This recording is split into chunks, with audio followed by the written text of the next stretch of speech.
Hey everybody, and welcome back to our 5-minute Bible study. Today we are in the second to last chapter of 1 Samuel chapter 30. We're going to talk about the Amalekites attacking the hometown of David.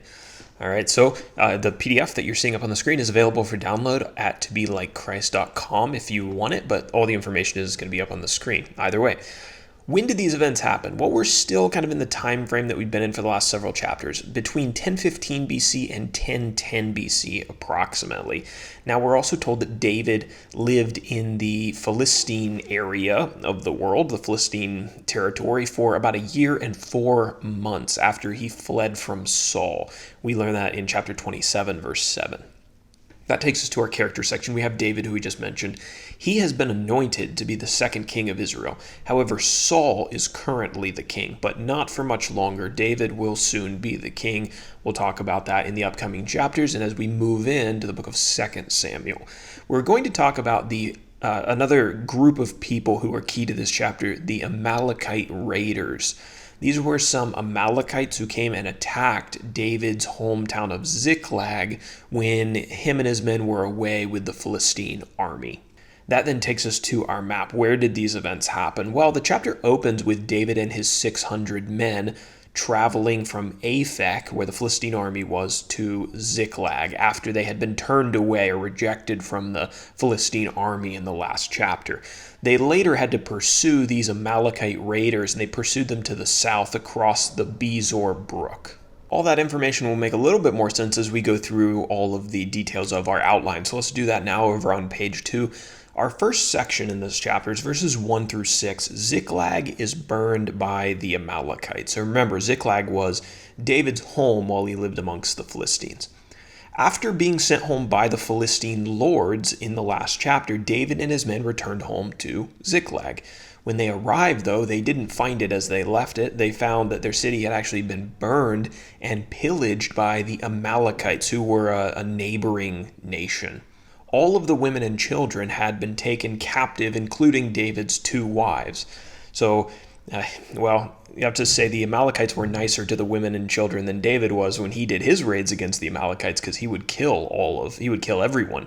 Remember, we read about that a couple chapters back, but the Amalekites came, they raided Ziklag, they burned the city, but they took the women and children captive. The men of Ziklag, quote, wept until they had no more strength, and it didn't take long for their sorrow to actually turn into anger. They turned against David, and many of them discussed stoning him. So that takes us to section number 2, verses 7 through 15. David and his men chased down the Amalekites.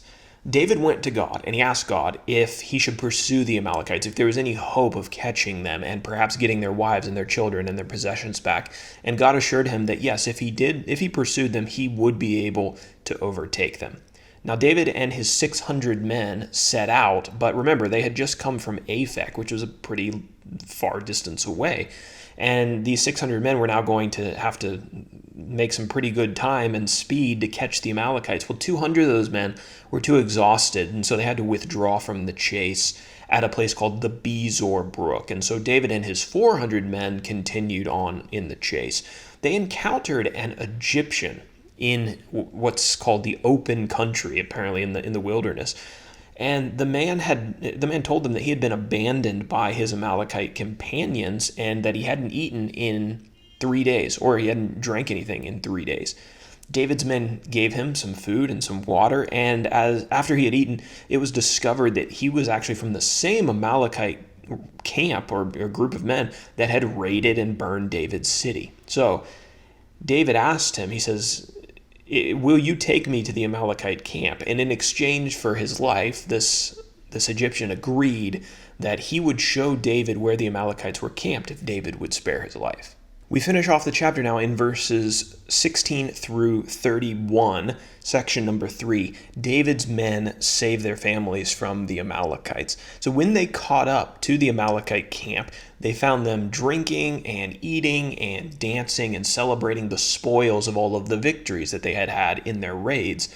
David's men attacked them, and they spent almost an entire day attacking them, and they killed almost all of them except for a small group of individuals who escaped on camels.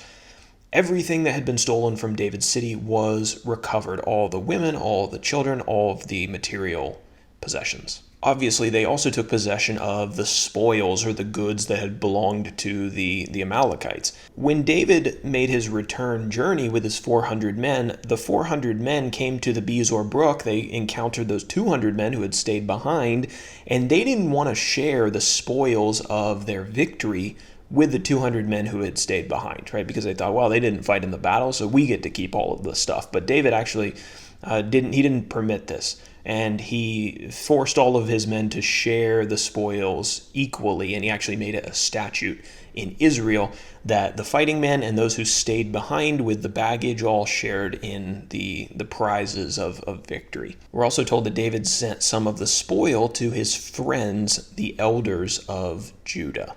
So that is 1 Samuel chapter 30.